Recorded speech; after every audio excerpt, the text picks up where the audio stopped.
बिस्मिल्लाहिर्रहमानिर्रहीम। अस्सलाम वालेकुम नादरीन, आप यूट्यूब चैनल देख रहे हैं। मैं इमरान खान हूँ। पाकिस्तान की इस वक्त मौजूदा सूरत हाल में जो सबसे अहम केस है वो सुप्रीम कोर्ट ऑफ पाकिस्तान में चल रहा है। इस केस को काजी फ़ाइज़ ईसा साहब की सरबराही में 13 रुकनी बेंच जो फुल कोर्ट है वो इसको सुन रहा है। 3 नए मुअज़्ज़िज़ जज साहिबान ने सुप्रीम कोर्ट ऑफ पाकिस्तान में हलफ उठा लिया है और अब सुप्रीम कोर्ट ऑफ पाकिस्तान में जजेस की जो कुल तादाद है वो 17 हो चुकी है। 13 रुकनी बेंच है, फुल कोर्ट है जो इस मामले को सुन रहा है। और जो कुछ इसके अंदर हुआ, मैं कुछ चीज़ें आपके सामने पहले फैक्ट्स रख दूं, फिर मैं आपको बताता हूं कि ये मामला जा किस तरफ रहा है और इसमें से निकलने क्या वाला है। कुछ चीज़ें बड़ी क्लियर हो गई हैं। काजी फ़ाइज़ साहब इसको सुन रहे थे बाकी मुअज़्ज़िज़ जज साहिबान के साथ और ये मखसूस नशस्तों से मुताल्लिक केस है। काजी फ़ाइज़ साहब ने यह भी कहा कि जब आमिर आए तो सब साथ मिल जाते हैं, वज़ीर और अटॉर्नी जनरल बन जाते हैं और जब जमहूरियत आए तो छुरियां निकाल कर आ जाते हैं। ये काजी फ़ाइज़ साहब ने कहा और ये बराह रास्त समाज चल रही है तो पूरा पाकिस्तान इसको देख भी रहा है। और यहाँ पे जो पाकिस्तान तहरीक इंसाफ की जानिब से या सुन्नी इत्तेहाद कौंसिल की जानिब से वकील थे फैसल सिद्दीकी, उन्होंने पूछा कि अदालत ने मुझे कुछ सवालात किए थे, अभी बता दूँ या बाद में बता दूँ। तो उन्होंने कहा छोटे दलाइल हैं तो अभी दे दें। तो वकील ने बताया कि कागजात नामजदगी में जो हामिद रज़ा की सुन्नी इत्तेहाद कौंसिल से वाबस्तगी ज़ाहिर होती है, सुन्नी इत्तेहाद कौंसिल का निशान ना मिलने पर चेयरमैन ने बतौर आज़ाद उम्मीदवार इलेक्शन लड़े। अब जरा एक बात पे मैं कुछ थोड़ा सा बता दूं ताकि आपको इशू की समझ आ जाए।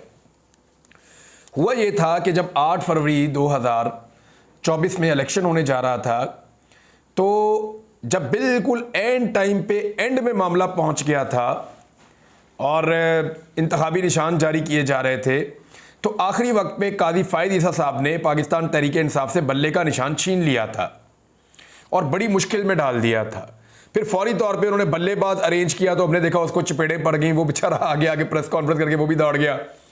फिर इन्होंने सुन्नी इत्तेहाद कौंसिल के अंदर ज्वाइनिंग की। सुन्नी इत्तेहाद कौंसिल का भी जो हामिद रज़ा साहब हैं वो अपने इंतखाबी निशान पर इलेक्शन नहीं लड़ सके, यानी वो भी ऑप्शन ख़त्म हो गया। तो फिर पाकिस्तान तहरीक इंसाफ के उम्मीदवारों को इलेक्शन कमीशन ने आज़ाद कर दिया था कि जनाब आपके पास बल्ले का निशान नहीं है, लिहाजा आप आज़ाद हैं। अब अदालत में एक मामला बार बार उठता है और जज साहिबान बार बार पूछते हैं, मुअज़्ज़िज़ जज साहिबान बार बार पूछते हैं कि काजी फ़ाइज़ साहब ने बल्ला तो ले लिया था लेकिन जमात तो ख़त्म नहीं की थी ना। वो भाई जितने बंदों ने पाकिस्तान तहरीक इंसाफ का टिकट अप्लाई किया हुआ था और कागजात नामजदगी जमा करवाते हुए इलेक्शन कमीशन को एक बयान हल्फी लिख कर दिया हुआ था कि हमारा ताल्लुक पाकिस्तान तहरीक इंसाफ से है, तो जितने लोगों ने यह किया था वो तो तहरीक इंसाफ के उम्मीदवार हैं। अब उनके पास बल्ले का निशान नहीं है लेकिन उम्मीदवार वो तहरीक इंसाफ के हैं तो उन्हें कोई और जमात ज्वाइन करने की जरूरत नहीं थी। लेकिन इलेक्शन कमीशन ने काजी फ़ाइज़ ईसा साहब के फैसले का गलत इस्तेमाल करते हुए मुबैना तौर पर जो जज साहिबान बार बार नुक्ता उठा रहे हैं, तहरीक इंसाफ को कहा कि आप तो आज़ाद उम्मीदवार हैं, आपकी जनाब जमात ही खत्म हो गई है। तहरीक इंसाफ कहती थी हमारी मखसूस नशस्तों की लिस्ट ले लें, वो कहते हैं जी हम आपकी मखसूस नशस्तों की लिस्ट भी नहीं ले सकते।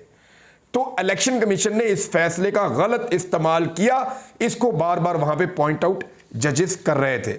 जो अहम चीजें पॉइंट, अच्छा इसमें सुन्नी इत्तेहाद कौंसिल के सरबराह के साथ क्या हुआ, वो लड़ना चाहते थे पाकिस्तान तहरीक इंसाफ के टिकट पे, लेकिन फिर वो बाद में अपना घोड़े का निशान लेना चाहते थे, उनको वो भी नहीं मिला।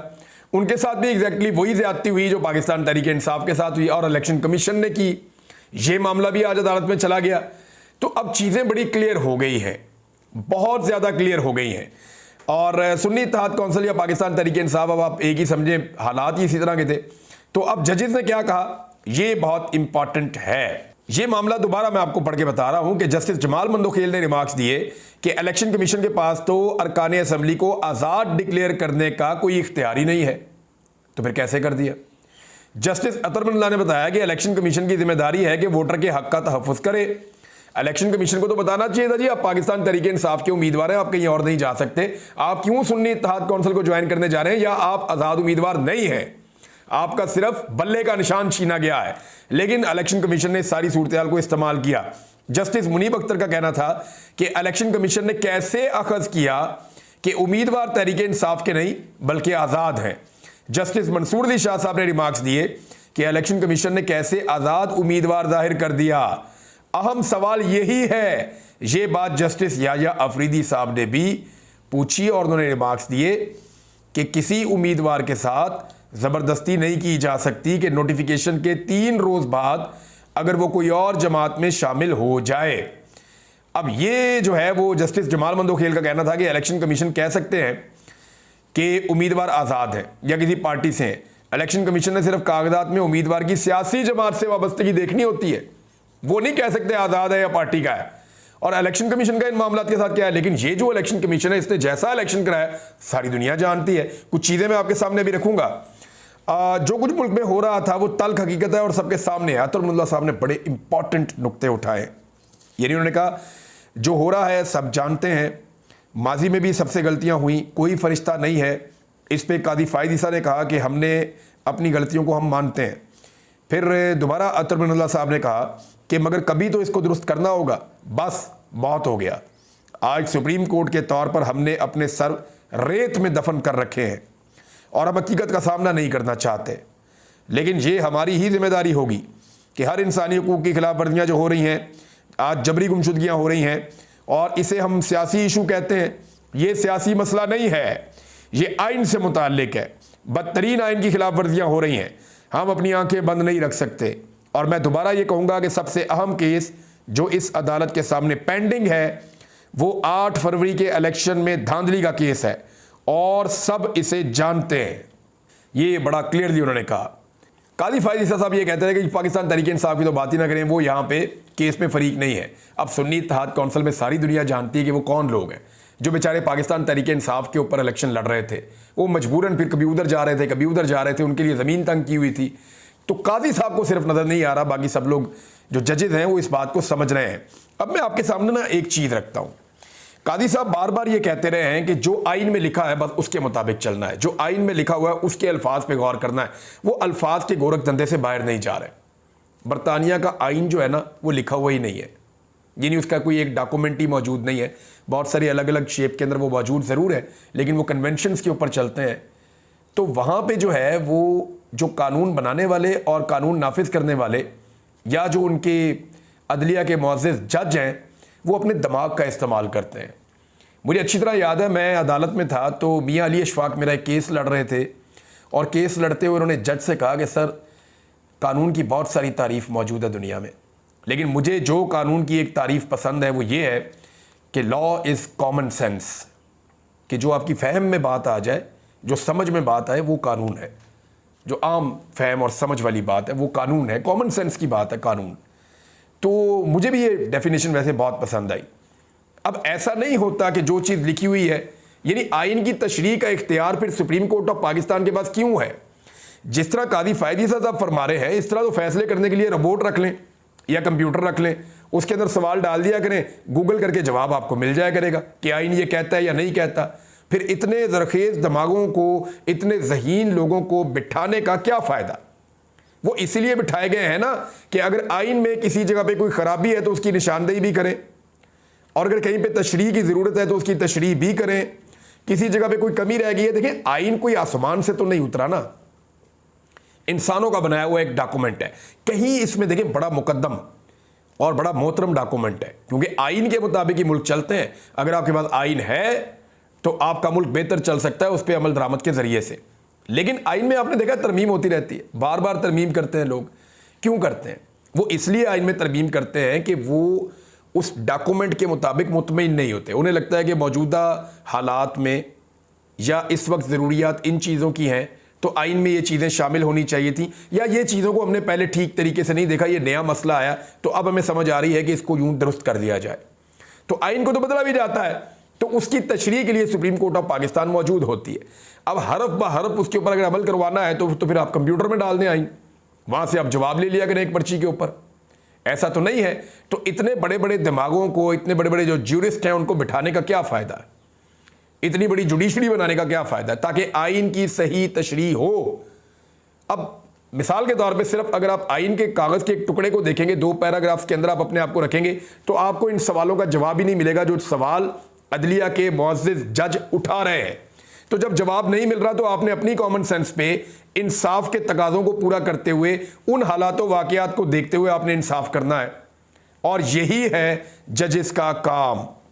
मिसाल के तौर पे दो आदमियों में लड़ाई हो जाती है तो जज के आते ही फैसला कर देते हैं? आते ही फैसला नहीं करते। वो फैसला करते हैं उन हालातों वाकयात को देखते हुए कि भाई एक आदमी दूसरे के घर में घुसा था तो गलती किसकी थी, इन दोनों में से कौन किस सिचुएशन में था, उस हालातों वाकयात को देखने के बाद फैसला करते हैं कि इन दोनों में से सही कौन है और गलत कौन है। दो आदमियों की लड़ाई का मामला मैं आपको बता रहा हूं, ये तो पूरे मुल्क का मामला है। तो यहां आपको देखना पड़ेगा कि उस वक्त क्या हालात थे जिन हालात में इलेक्शन हुआ।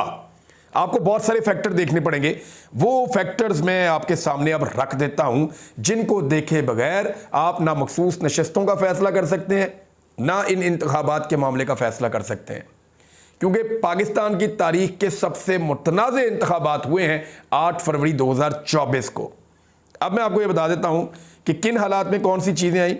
अब इस वक्त जो है वो चीफ जस्टिस साहब को सारा कुछ अप टू डेट चाहिए। वो चाह रहे हैं कि बिल्कुल जैसे नॉर्मल हालात में चीज़ें होती हैं, वो सवालात ऐसे पूछ रहे हैं, ऐसे सवालात पूछ रहे हैं जैसे जनवरी और फरवरी में पाकिस्तान के हालात बिल्कुल नॉर्मल थे। और नॉर्मल हालात में एक जमात सियासी इलेक्शन लड़ने जा रही थी, यानी सियासी जमात बिल्कुल नॉर्मल हालात में इलेक्शन लड़ रही थी, वो ऐसा शो कर रहे हैं। हालांकि जब आप जनवरी और फरवरी के हालात में जाते हैं तो आपको पता चलता है कि वो इलेक्शन नहीं था, वो जबर एक्शन था। वो एक जंग लड़ रही थी एक पॉलिटिकल पार्टी, वो इलेक्शन नहीं था। मैं आपके सामने कुछ चीजें रखता हूं, नॉर्मल तरीन हालात में भी अगर इलेक्शन हो तो कहीं गलती हो जाती है, लेकिन तहरीक इंसाफ को तो ये पूछा जा रहा है कि आपने ये क्यों हुआ, ऐसा क्यों हुआ, वैसा क्यों हुआ, हालांकि वो हर सवाल का जवाब दे रहे हैं। अब जरा है कि उस वक्त हो क्या रहा था। केसेस पे केसेस, सैकड़ों केसेस दर्ज हो रहे थे, गिरफ्तारियां हो रही थी, छापे मारे जा रहे थे, घरों में तोड़ फोड़ हो रही थी, कागजात नामजदगी छीनने की एक एक्सरसाइज आपने देखी पाकिस्तान की तारीख में कभी नहीं हुई, इन इलेक्शन में वो भी हो रही थी। और आरओज़ के दफातर के गिर्द पैरे लगाए गए थे ऐसे लोगों के जो कागजात नामजदगी भी छीनते थे और तजवीज़ कुनिंदगान और तायीद कुनिंदगान को भी उठाते थे, और अगर उम्मीदवार हत्थे चढ़ जाए तो उसको भी गिरफ्तार कर लेते थे। कागजात लगातार मुस्तरद किए गए, तारीखी नौइयत के कागजात मुस्तरद किए गए, इससे पहले कभी इतने कागजात नामजदगी मुस्तरद नहीं हुए। इगवा पर इगवा हो रहे थे, जो वफादारियां हैं वो तब्दील करवाई जा रही थी। इमरान खान को एक हफ्ते में 3-4 सज़ाएं सुना दी गई थी और उनकी एहलिया को भी सज़ा सुना दी गई थी, जेल में डाल दिया गया था। तहरीक इंसाफ के अहम तरीन रहनुमा गिरफ्तार थे और किसी किस्म की कोई मुशावरत की इजाज़त नहीं थी, किसी किस्म की कोई कंपेन चलाने की इजाज़त नहीं थी। ना कोई जलसा कर सकती थी तहरीक इंसाफ, ना कोई जलूस निकाल सकती थी तहरीक इंसाफ, ना कोई रैली कर सकती थी तहरीक इंसाफ, कोई झंडा नहीं लगाया जा सकता था, किसी किस्म का बैनर और पोस्टर नहीं लग सकता था, मुकम्मल मीडिया का बाइकआउट था इस पॉलिटिकल पार्टी का। तो क्या ये एक नॉर्मल इलेक्शन था? भाई इतने बुरे हालात के अंदर तो सवाल ही पैदा नहीं होता कि इलेक्शन हो भी। तो अब ऐसे जजेस शो कर रहे हैं, खासतौर पे काजी फायद ईसा साहब, जैसे एक बिल्कुल नॉर्मल हालात में इलेक्शन हुआ। इन हालात को देखे बगैर आप फैसला कर ही नहीं सकते इतने अहम मुकदमे का। अब इसके अंदर जो है ना वो चंद चीजें बड़ी अहम है, गौर तलब है, जिनको इस मुकदमे के साथ रखा जाएगा तो फिर फैसला करने में आसानी होगी, क्योंकि समाअत अब मुलतवी हो गई जुमेरात तक के लिए। तो मैं कुछ चीजें आपके सामने रख देता हूं। नंबर 1, जो बल्ला है ना वो गले पड़ गया काजी फायद ईसा साहब के।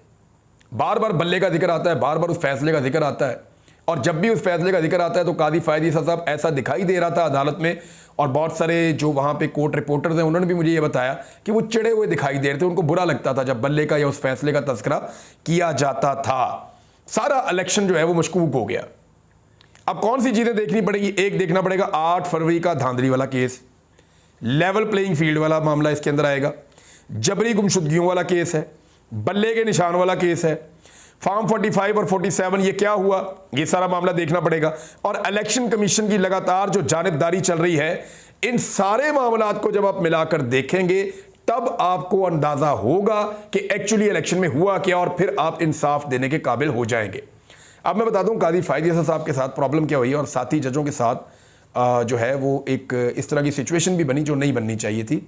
इसमें मरियम नवाज़ खान साहिबा ने एक ट्वीट किया, मैं उसी को पढ़ के सुना दूंगा ताकि आपको आइडिया हो जाए कि जो दीगर जज साहिबान हैं जब वो बात करते हैं तो काजी फायद ईसा साहब को कैसे प्रॉब्लम हो रहा है, स्पेशली इस केस के हवाले से, क्योंकि इस केस को बहुत सारे लोग जोड़ कर देखते हैं काजी फायज ईसा साहब की उस मुबैना एक्सटेंशन के साथ जो उन्हें दी जा सकती है। और वजीर कानून ये कह चुके हैं, यानी अगर 2/3 अक्सरियत इस फैसले के नतीजे में पीडीएम की हुकूमत को मिल जाती है तो फिर काजी फायज ईसा साहब को पीडीएम की हुकूमत एक्सटेंशन देने के काबिल भी हो जाती है। दोस्तों ये कह रहे हैं कि ये इंसाफ का मामला नहीं, एक्सटेंशन का मामला है। या तो एक्सटेंशन होगी या इंसाफ होगा। बहरहाल मरियम नवाज खान साहबा लिखती हैं कि इलेक्शन कमीशन के कंडक्ट पर सवाल उठते ही चीफ जस्टिस पाकिस्तान कौन से 3 मौकों पर साथी जजेस पर बरहम हो गए। जस्टिस अतरमुल्लाह को बराह रास्त चोट कैसे कराई? क्या सोशल मीडिया का इस्तेमाल जजेस के इंसाफ के रास्ते में रखना डाल रहा है? आइए जायजा लेते हैं। सुप्रीम कोर्ट में सुन्नी इत्तेहाद कौंसिल या पीटीआई को मखसूस नशस्तें मिलने से मुताल्लिक केस में नशस्तें मिलें या ना मिलें, जजेस की इख्तिलाफ राय पॉइंट स्कोरिंग में बदल जाना खतरनाक है। केस की समाअत के दौरान 3 मौकों पर चीफ जस्टिस काजी फायज ईसा साथी जजेस पर सख्त बरहम हुए, जबकि वो सवालात वकला से इलेक्शन कमीशन के कंडक्ट पर कर रहे थे। पहला मौका जब जस्टिस मुनीब अख्तर ने कहा कि इलेक्शन कमीशन पीटीआई के कागजात नामजदगी जमा होने के बाद उम्मीदवारों को आज़ाद डिक्लेयर कैसे कर सकता है। चीफ जस्टिस पाकिस्तान काजी फायज ईसा ने जवाब में कहा कि इलेक्शन कमीशन गलतियों से भरपूर हो सकता है, कभी कभी गलत फैसले भी करता है, मगर क्या पीटीआई के केस में एक भी मुंतखब रुकन ने दरखास्त दायर की है? हमारे सामने पीटीआई का केस ही नहीं है, सुन्नी इत्तेहाद कौंसिल का केस है। सारी दुनिया जानती है कौन पीटीआई कौन सुन्नी इत्तेहाद कौंसिल, लेकिन काजी फायज ईसा साहब ने वो लकीर पकड़ी हुई लकीर को पीट रहे हैं। इंसाफ जो है वो आपको दिमाग खोल के सारे फैक्टर्स को देख कर देना पड़ता है। ऐसे नहीं होता कि आप सिर्फ एक चीज पकड़ लें कि मैं इससे बाहर नहीं जाऊंगा। आपको सारा कुछ देखना पड़ता है। जजेस ऊंची जगह पे बैठे होते हैं और उनकी नजर दूर तक जानी चाहिए।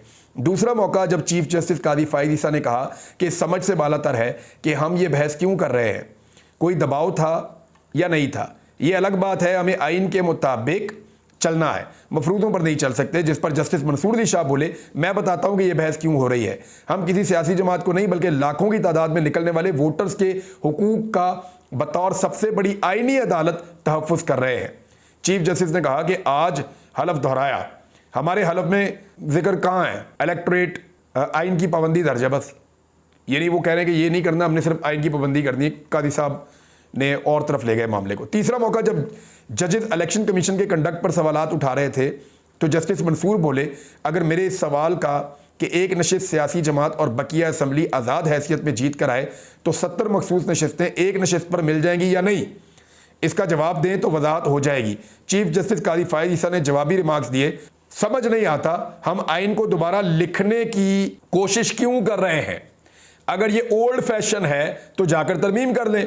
आर्टिकल 5 के तहत हर शख्स आइन का पाबंद है। फिर जब वक्फा हुआ तो जजेस के पै दर पे सवालात आए।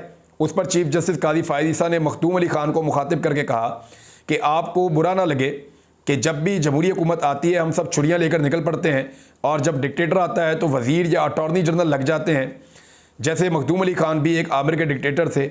मुल्क को आइन के मुताबिक चलने दें। इस बात के जवाब में जस्टिस अतरमुल्लाह ने मखदूम अली खान को मुखातिब करके कहा कि आज भी कोई आइन होना चाहिए, कोई कंप्लिसिट का नफाज नहीं। सुप्रीम कोर्ट को भी फरिश्ता नहीं था। माजी में भी हम सबसे गलतियां हुई। मुल्क में जारी बुनियादी हुकूक की खिलाफ वर्जियों पर सुप्रीम कोर्ट अपना सर रेत में दबाकर नहीं बैठ सकती। Enough is enough. बहरहाल ये मामला शायद इसलिए भी है कि जस्टिस अतरमुल्लाह साहब के बारे में सोशल मीडिया पर भी एक मुहिम चलाई जा रही है कि वो मुशर्रफ दौर में वज़ीर रहे हैं और आज यही बात चीफ जस्टिस ने बराह रास्त समाअत में ऐसे कही कि जिसको एक ताने के तौर पे लोगों ने लिया है। बहरहाल ये समाअत अभी चल रही है, जुमेरात को केस आगे बढ़ेगा। मैंने तफसीलात आपके सामने रख दी हैं। अगर ये सारी चीज़ें ना देखी गई और इंसाफ के तकाजे पूरे ना हुए तो फिर जो बहुत सारे लोग कह रहे हैं या तो एक्सटेंशन होगी या इंसाफ होगा। देखते हैं क्या होगा। अब तक के लिए इतने, अपना ख्याल रखिएगा, अपने चैनल का भी। अल्लाह हाफ़िज़।